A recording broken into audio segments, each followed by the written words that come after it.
We are back and better than ever because this is a big one, everybody. Welcome to the Clearing the Crease podcast powered by BODOG.EU. I'm Cybulski. That's Commie. That's Razor. And how about this rock star we got? Legitimate rock star. He is probably one of the loudest voices in the sport today. Biznasty, Paul Bissonnette, TNT personality. You see him everywhere. The man of the people, Chicklets, you know it, everything. Biz is coming up in just a matter of moments. Plus, we've got a free NHL jersey, all that and more. So tighten your skates, get ready to hit the ice and clear in the crease. Boys, it is remarkable to see what Biz has done. And, you know, I know Don Cherry's kind of a polarizing guy, but there's sort of a parallel in terms of their journeys where, you know, they weren't necessarily the rock star players, and Biz has parlayed himself into becoming one of the most important voices in the sport, Commie. It's pretty remarkable.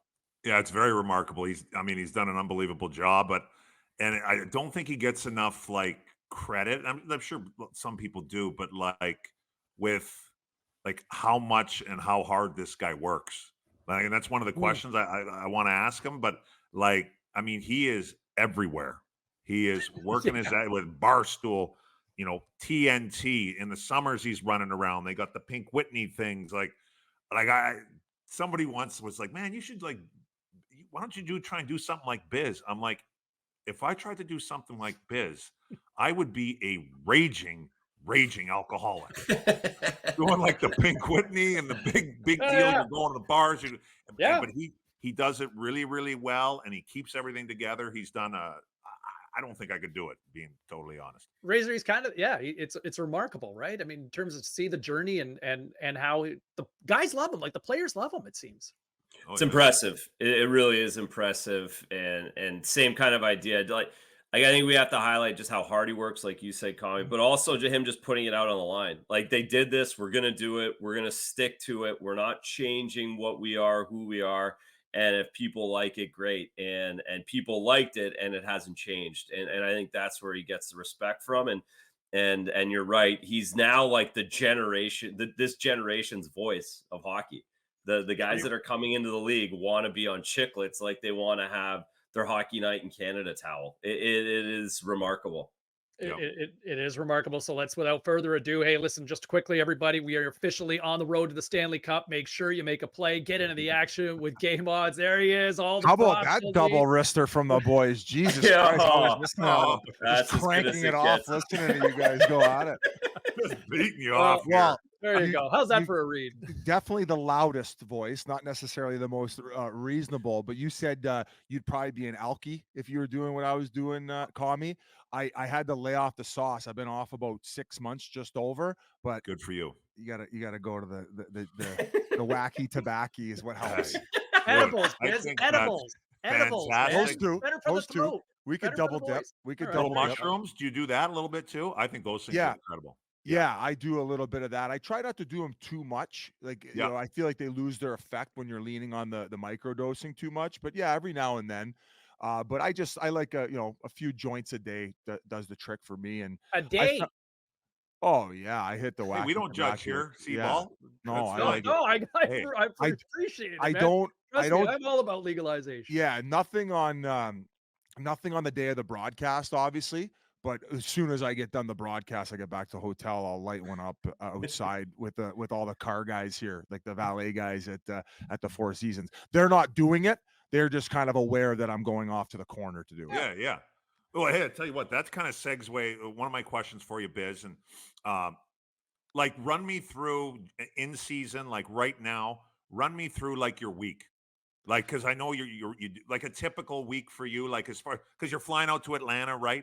Yeah. So how often are you traveling? I appreciate the tire pump too on the work ethic stuff. Obviously, it's been a lot, especially over the last couple of years, joining with TNT. Whereas most of the time, I'm leaving at 4:00 flight on Tuesday to fly cross country to Atlanta.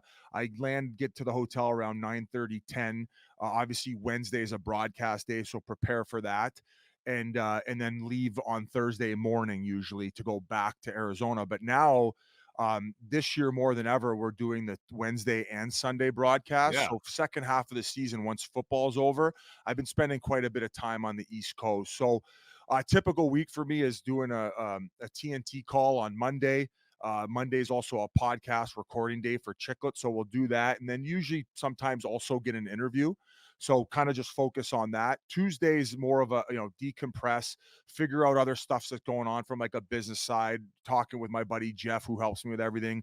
And then also a flying day. So that just kind of helps me to get a lot of the phone calls, and usually not doing a lot of recordings like this, but because I'm in Atlanta now and settled in, I can do it. So and then Wednesday broadcast, Thursday fly back, Friday, and it depends on where we're traveling in the world, whether it's something for Chiclets, whether it's like the MetLife Stadium series, whether it's a Winter Classic, or wherever we have to be from whatever like sometimes I do one-offs from my own individual stuff, like go to a Kitchener Rangers game. So it just keeps me busy. And I've made like personal, quote unquote, personal sacrifice where I just like, I don't have a girlfriend. I don't have any kids or a wife. So I would say 80 to 100 hours a week, I'm just kind of dialed into what's going on business wise, whether it's whatever in the realm. How'd this happen? Like, how did it happen? Where was the moment where you're like, holy shit, this is like this, this is big now, and I gotta take advantage of that. So I would say, like, I would credit a lot of from the experience and how it started evolving when I was a player and tweeting out a lot. And then, of course, because showing personality, all of a sudden media members would more so it's kind of like what Rempe's going through, maybe not to that extent because he's like the Jeremy Lin right now, but all of a sudden I was a fourth line plug being interviewed when I'm on the road or whether it was at home, because they were just looking for any type of personality. And given the fact that I was playing in Arizona, I was probably able to get away with it a little bit more, like what I was tweeting out. And back then it was Twitter was the wild, wild west, and not everybody. But Biz, you also had a profile that had way more followers than anybody in the sport. And like you said, you weren't because I would be necessarily a telling first-line guy. regular fans who were calling me a plug to go fuck themselves, and people were like if I was playing on the Devils when Lou was around, I would have been shipped to the East Coast League, right? But because it was Arizona, and it's almost like they were embracing the attention that they were getting and media hits, that they kind of let me fly to a certain level. Rich Nair, who was my boss there, was kind of Great guy. well, awesome, and from a PR perspective, he was helping me kind of find a proper lane to where Don Maloney a couple times were like, Biz, I got called into the office. He's like, what the fuck is this? And I'm like, yeah, I guess I crossed the line a little bit. Yeah, but, well, my bad. Yeah, my bad. I got a little pee-pee whack, and then on my way, like one of them, the bad one, probably the worst one, was the Rafi Torres. Oh, The Torres, Rafi Torres. And like, listen, like he's got a black agent or had one at the time, right? So I don't think we were even aware what blackface was. He went as Jay-Z to Halloween. Yes, that's right. I should have never posted that one. I remember Tip came in the room and he was fuming. Like he wanted to kill me because I created such a distraction and obviously bad press for the team. So we went from having an awesome Halloween party and to the next day, Coyotes were on national news. Pardon the interruption. Like it was How'd Rafi take that? Obviously, he wasn't too happy. I did. Thanks, teammate. I'll never forget. I think it was his black agent who went on Landsberg show. What was his show called? Off the record. Yeah. To basically be like, my client's not racist. He was paying homage to Jay-Z when he went as Jay-Z and his wife went as Beyonce to their Halloween party. So incredible costume, but here we were just at the center of the media universe, like dodging bullets. Was that the moment? Because we were texting a little bit then. That was a couple of years after I'd met you. Was that the moment, like, right? Was that the thing that took you from Biznasty to Biznasty 2.0? Because didn't you have to shut it down? No, for that was the Kovalchuk thing when I said sorry. I said sorry, communist, back to the Soviet when his deal got rejected. So everybody was losing their minds, and then my agent called, and he's like, "You got to get off Twitter." He goes, nothing good can come of this. And I was scared shitless. I beg to differ now, but boy, was he wrong. Right? Boy, was he fucking wrong. No shit. But at the time, I was scared shitless because he's like, buddy, they're gonna maybe rip up your contract. So I was like, what? So I got off Twitter, and then all of a sudden, all these season ticket holders started emailing the Coyotes, and then Rich Nairn, he's like, "Hey, are you telling people that we told you to delete your Twitter?" And I was like, "No, I just got off because my agent scared the shit out of me and basically said that I would have my deal ripped off if I continued at the pace I'm on." And he's like, "Okay." And then he went back to Don Maloney and the team because I think fans were threatening to cancel their season tickets. I read that. I remember that. Yeah. So he was like, "Let's work something out here."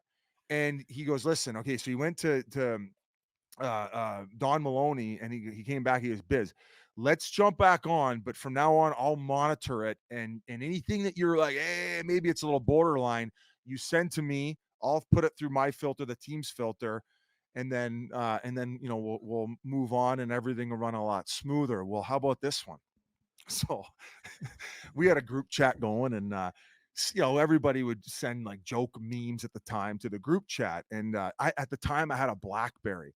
So I think it was Sammy Lapisto sent like a Happy New Year's with lines written out on a mirror, like a mirror table. Yeah. And this hot chick was snorting one, like the H off of Happy New Year.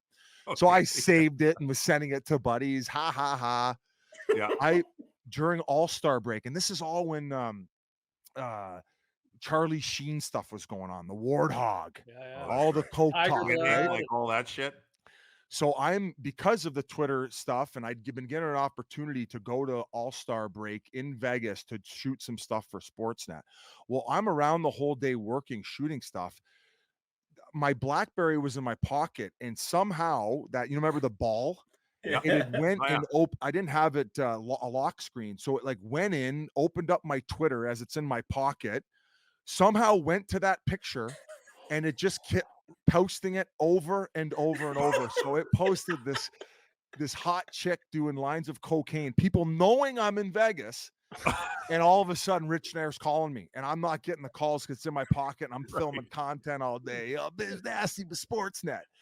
And so finally I look at my phone and I'm like, oh my God, I'm done. But luckily it had posted it 15 times. So I just was like, I got hacked. That's the only thing I could fall back on. And for whatever reason, I couldn't delete all of them.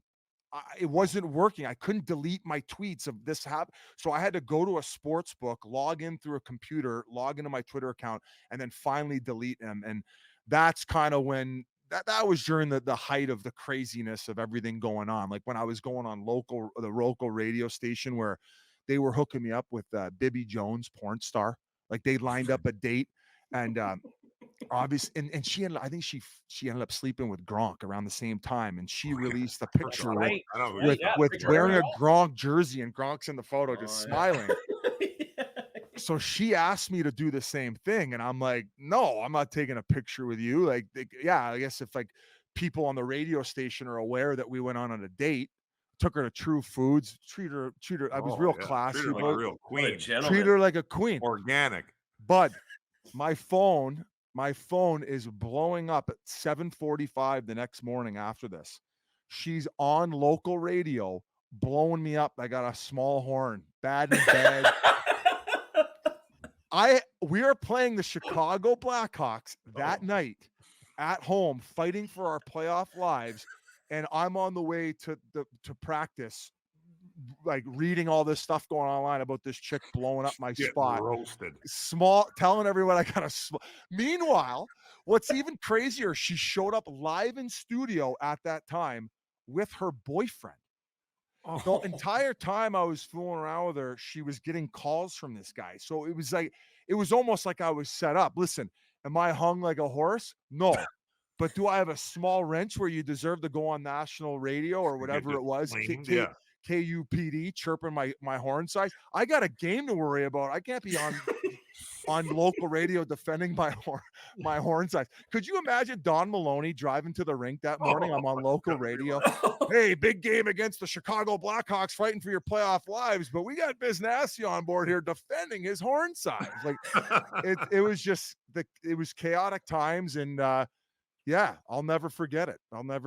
So I don't know how we kind of got there, but that was the original Biznasty Twitter account that is now Biznasty 2.0, and that's how it all evolved. Gotcha. So let me throw this at you here, where we're present day. What you've obviously heard us all pump your tires to the 10th degree, but where now you've become probably one of the most prominent voices and one of the most influential voices in the sport. And I'd be curious, how often when you speak, it carries weight around the league. How often do you hear from people, like whether it's a GM, a coach, a player who's either pissed off, sensitive, an agent? Do you hear from Gary Bettman often? Like, Oh yeah. Yeah, I had a couple calls with Gary this year. He's awesome though. He was good. I don't think he liked the Kim Jong Bettman. I think that's when I got usually when you're I don't think anybody wants to be but associated. it's all Seems reasonable. it's all in jokes, right? I mean, you can't be referring to the commish as a dictator when you're You didn't like being you're associated working with for the North league Korea. on national television. It's usually not a good. But once again, like I don't take myself seriously. We're clowns.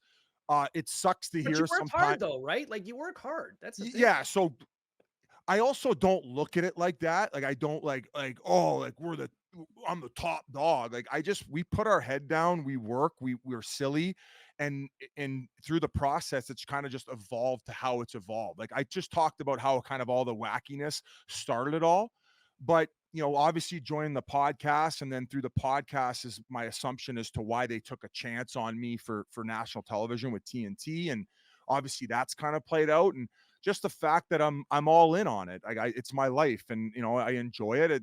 Does it become stressful? But it's kind of just been the situation where I've just kind of put my head down and I put the hours I put in and we have fun doing it. And we tend to joke around a lot about like hockey. It's not that serious to us, but like I say, it does suck to hear when we're joking around about Patrice Bergeron renting ice and because he likes to go on the ice and stay in shape for some of these old timer games. And then all of a sudden we're saying he's skating, he's going to be making a comeback. So the Bruins internally have to release a memo saying, guys, this isn't true. like he's not coming.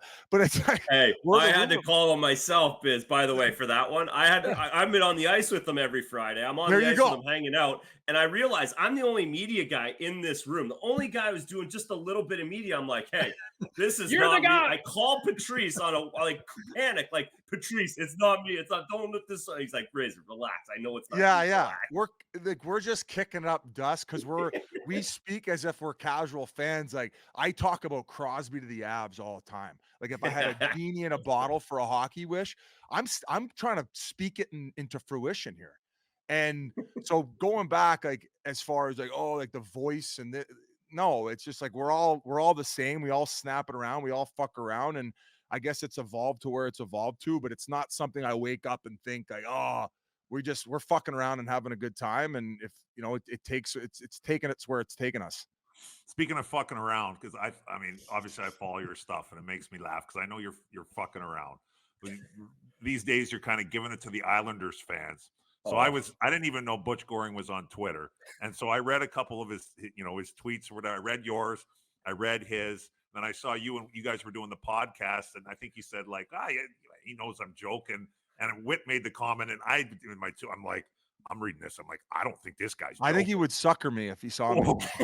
So has there been any other contact? Like, has there been any contact other than what's been out public? Have you sent him a message? Has there any kind of interaction or nothing? Somebody texted me saying they were Butch Goring, and we have this guy kind of associated to the podcast. His name's Foles. He lives in Boston. He's buddies with Whit and Yans, and he's the ultimate prankster. Okay. He's gotten he texted Aaron Ekblad because Yans gave him Ekblad's number, assuming that it was the team chef who would come cook meals. So he was interacting with him, think he was going to set up this beautiful cooked meal with like surf and turf at his house. And then Yans and all the guys at his house were aware that he was being fucked with. So Ekblad thinks the chef's coming over with all this stuff prepared and he's got this dinner party planned. And then he cancels on him like 20 minutes before. And so like Ekblad's got to come in and be like, boys, the chef just canceled. Like we got no food coming. I thought he was going to come. So he's a notorious prankster. Yeah. So I thought it was him. And then we ended up calling the number live on air. And it was a fan who'd got my number online.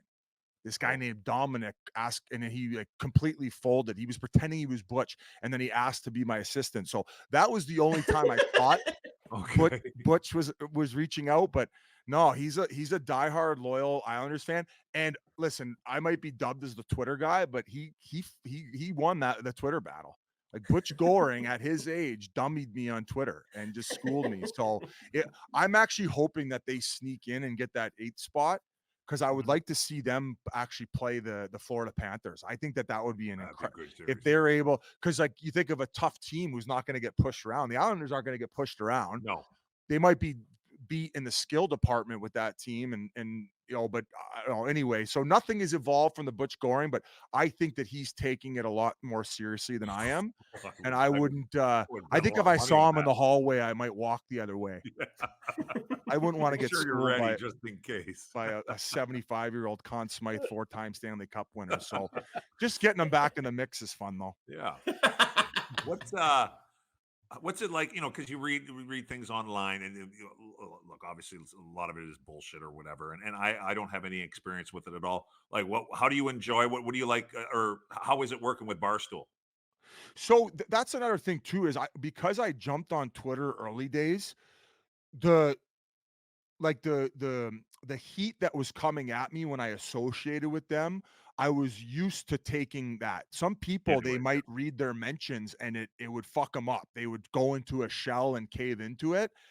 My give a fuck meter is like so low that, maybe some people say that, but if TNT was like, I love working with TNT and I love like doing all of it, but if it was like taken from me as a result of being associated to Barstool, it's like, I don't give a fuck. I'll just go take that, 20 to 30 hours a week of my time and devote it to something else that's going to get my wheels spinning.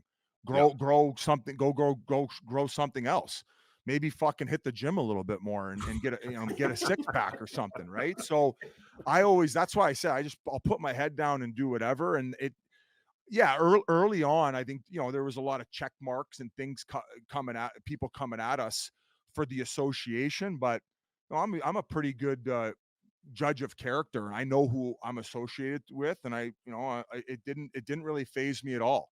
And some people didn't really want to work with us as much early on. Really, and I think that, but I think we can all agree on that. There was kind of this like pendulum that swung a little bit too much, and especially during sensitive times of COVID, I feel like it was even more amplified. And a lot of people were in pain, and there was a lot of things going on in the world, and people were in a bad spot. And maybe I can understand why they were wrapped up in all that. And I don't think it was maybe even a time to stand up and try to combat them. It was more of a time to say, maybe this will get a little bit more reasonable as time moves on. And I feel that it is getting more to that place. I mean, I'm a Canadian. Like we're centrist, right? I'm not too hard one way or the other. I just want people to be normal about shit. So it was. So there was some instances like Gordon Miller kind of came at us a little bit there, and I just kind of like I didn't really. I said, if you don't like us, you don't like us, and we'll just kind of stay in our lane and fuck off. Yeah, that's a great way to look at it. Yeah, 100%. But it is also paid. It's paid dividends. A lot of people might not have gone that route and didn't because they were afraid of what other people thought. But it goes to the people who might be online saying that they don't believe Rempe should be fighting this much or as much as he is in the NHL. It's like, do you think they give a fuck about his bank account? Yeah. He could do this for 5 years and then never work another day in his life. Do you think they give a fuck? Do you think they care more about being right, or do you think they care more about the person or what he decides he wants to do with his life? So give me your sense on Rempe right now, because this is you talked about Linsanity as a comparable, which I think is an incredible comparable because everybody's talking about it right now, right? Yeah. But what we know. Okay, so look, I don't care who you are. Look, I'm not the biggest advocate for fighting, but if there's a fight on, I'm not changing the channel. Like I'm watching, I'm still engaged to it. Like I still love UFC and all of it. So give me a sense of like what we know from a health standpoint, but at the same time, the buzz that he's created. What's your perception of what Matt Rempe's doing right now? It doesn't seem sustainable, but everybody's watching, everybody's talking about him. Fair enough. And like, I guess I'm one guy who can speak on it, right? So I was actually somewhat of a decent player coming up. I was a defenseman, and you get to certain levels of pro hockey where those skills don't translate as much as other guys. Like the world-class talent out there is the bar is here. And I don't think, regardless of how hard I tried, I don't think it would have ever gotten there, because there's got to be an element of, God-givenness. So I'll never forget when I was a D-man, the last time I got called up to Wilkes-Barre was in the third year of my entry-level deal. And I was fourth line left wing on the board. I'd never played forward in my life. Never. Never. Yeah. And no one told me. No one came in the locker room and said, "Hey, wink, wink, nudge, nudge." I remember looking at it and being like, "Damn!" Like I kind of guess, like, what does a fourth liner do who's going to play limited minutes? How do you make an impact? It was against the Philadelphia Phantoms. I went out there. I challenged their tough guy. Thank God he said no. I forget Who was that? buddy, I forget who it was at the time, but if you go look at that Phantoms lineup, and it was Phantoms are always it might have been Gratton, Josh Gratton. okay. Yeah. And fucking that would have sucked. He would have pumped my eyes shut, right? Yeah. But I remember asking a few guys. They said no. We ended up winning the game, but I'll never forget the admiration I got from guys in the team being like, "Hey, I know you didn't go, but great job." They were thinking about you a little bit. But then that year and then the next 2 years, I was fighting at the pace that Rempe's fighting now. And I was fighting guys in the American League who were like juicing up. Like that was not even tested for back then. And it was probably a tougher league than what the NHL is now. I fought back-to-back years. Not probably. Not probably. Exactly. It was. So back-to-back years in the American League, I fought over 30 times, sometimes twice in a game. And I was getting fucking bambied by Jeremy Yablonski. So yeah, there's a the concussion conversation wasn't as predominant back then. When I got bambied, I would skate to the penalty box because I didn't want to give that upper hand, and there was no baseline test. I wasn't going down the tunnel for evaluation, and you kind of just dealt with it. And yeah, we're told that there's going to be long-term effects from it, but nobody was telling me to do that. And I knew that if I wanted to make it to the NHL, that was more than likely going to be the only impact I could make in the lineup to get there. And that was a decision that I made, the same that Matt Rempe is making. But that's also not saying that, like, I use the example of Tom Wilson. Well, Tom Wilson wasn't putting up the points he was putting when he first entered the National Hockey League. He had to be a disruptor with his physical play. And as time progressed, he developed those skills, and he probably gets way more time and space out there as a result. So Sure. I don't think this is the ceiling for Matt Rempe, because he could still go develop his skills with the size that he has. But the entrance to the league that he's made, if he wants to do it that way and make the impression he's made, every single team knows who Matt Rempe is now. Yeah. He's getting his name chanted at MSG. And if this turns into a 3-4 year NHL career at worst, I think in the end, he's going to look back and say, you know what, I don't really give a flying fuck about what some media members thought about, my health. It was worth it. Yeah. It was all worth it. And I'll tell you this, the Coke and booze did a lot more damage to my brain than the fighting did. And I would recommend that anybody probably lay off that more so than they would fighting in the end. And that's kind of how I feel about it. And that's where I'm at. And I also have talked to some scientists about the testing that they do in order to correlate the fighting and the concussions to long-term brain damage. There's a bit of an argument to be had there, although it is a polarizing subject to combat. And I don't feel a lot of people are willing to stand in the ring to go against that thinking. There is a level of correlation. Some of the people that I've talked to who are neutral scientists who research this stuff, they will say sometimes when these studies come out where the correlation is attached, that they say that they're not going in with a non-biased perspective. They're essentially telling somebody that this person has sustained concussions, and where they look on the graphs, where it can get dicey with the premeditated notion that they know that this person has dealt with concussions, they will automatically go to checking off that correlation side because they're aware. Whereas if they were going into the study based on the graphs they're able to look at, it would be that's kind of a gray area. So they found when they were giving the scientists and the people going in with no premeditated thought as to what God, I'm butchering this.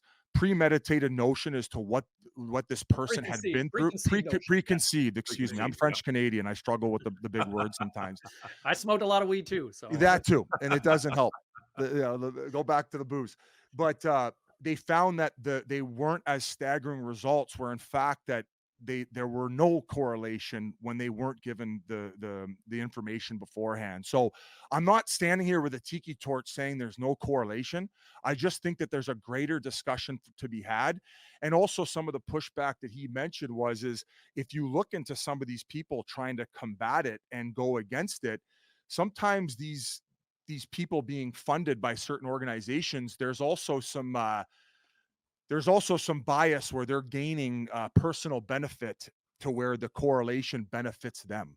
Mm-hmm. So I would like there to be more reasonable discussion around it. I'm not, just like my political views, I'm not one way in this, like there is no correlation. Mm-hmm. I'm more as like, let's get to a round table and have a reasonable discussion about it to know if like this is as bad and the fear mongering as much as like 4 fights in 7 games. It's like, is this really going to put him in a fucking wheelchair at 50 years old where you got to feed him in a tube? Right. Yeah. I don't know. So that's and it's his decision too. And ultimately, it's nobody's decision. Fuck. He had to beg the coach to go Revo against him. Yeah. George Peros is a Harvard grad, and he opted to. It was more lucrative to be a tough guy in the NHL than it was to be, a high-priced lawyer or accountant or whatever. Right? Like yes. Not one coach ever said you're going out there and fighting. Like Tippett was awesome where he didn't even sometimes say, hey, we don't need anything here. We don't want to give up momentum, or hey, leave it alone tonight, where I don't want to. I'm taking the coach's direction. Now I was in a training camp with Hitch, and I love Hitch. I thought he was an incredible coach where I think one of their players got ran in St. Louis, and I was there on a PTO, and he essentially was like, hey, we didn't bring you here to score goals. When I was on the bench, and then the next shift I went over and fought Bickle. I'm like, maybe I could get one more per diem pack. But once again, like, am I looking back? If I didn't want to fight, I could have turned around and said, "Fuck you, Hitch, you go fight him." Yeah. But I was like, oh, okay, all right, let's do it. Yeah. Maybe give me a fucking AHL deal or something if I go over and eat a couple from Bickle. Hey, listen, you've been so generous with your time. Yeah, thanks, and I know dude. you're the busiest guy. I love snapping around with you guys. Oh no, honestly, we could go forever, and we appreciate that. And hey, real quick, just a couple of quick rapid fires from our producer here. But throw these at you. You can just 1 or 2 word answers are all you need. Oh yeah, good luck. All right, who's winning the cup this year? Leafs. Best Chicklets interview. Good answer. Good call. Best Chicklets interview. Ooh, I would say from Bias's most recent, Vakota.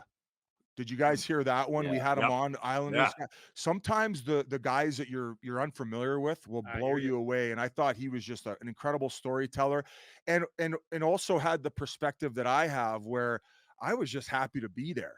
So you're just absorbing everything that's coming at you when you're in the NHL. Even from some people are like, oh, he actually kind of knows a little bit about hockey, where I would listen to everything that Dave Tippett had to say, and from a structural standpoint. So he could just tell he absorbed every minute of it, and he was incredible.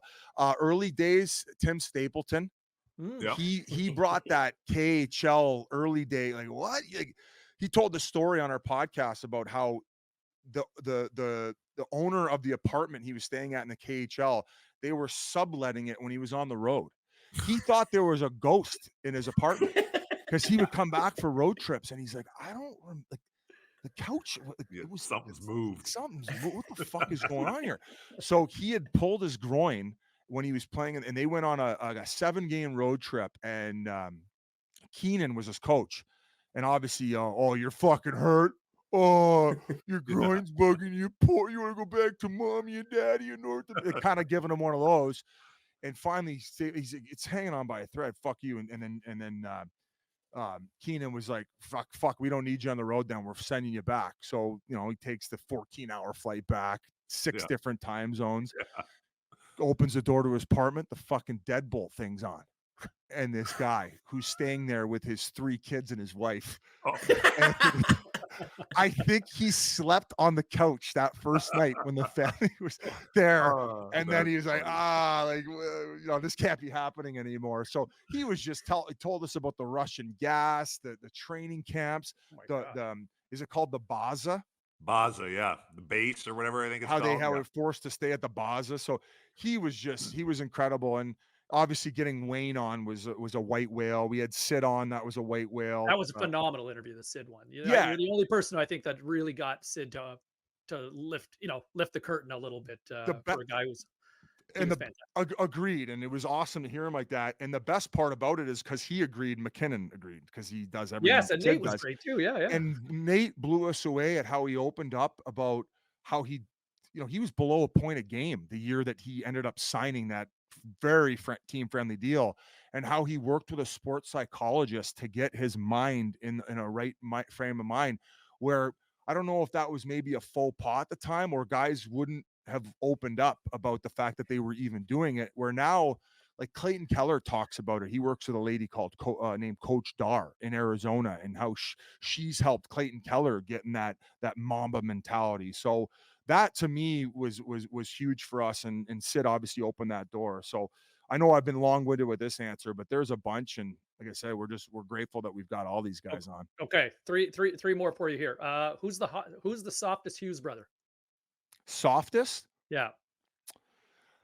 I don't even think it's like, that's not their game, and I don't think it's fair. I think I don't. From the producer, I know. No, I don't know if I love this one either, but no, it's a fair question, but it's hard, man. These guys have came into the league at such a young age, and you know how big these guys are. I think they've actually taken the abuse quite well, and have not bitched, and anything in moments have fought back and been verbal about it. Everybody's given Jack a hard time about, like, people come to pay to watch me play. Like, fucking Brett Hall would probably say that to guys twice a game. All the time. Yeah.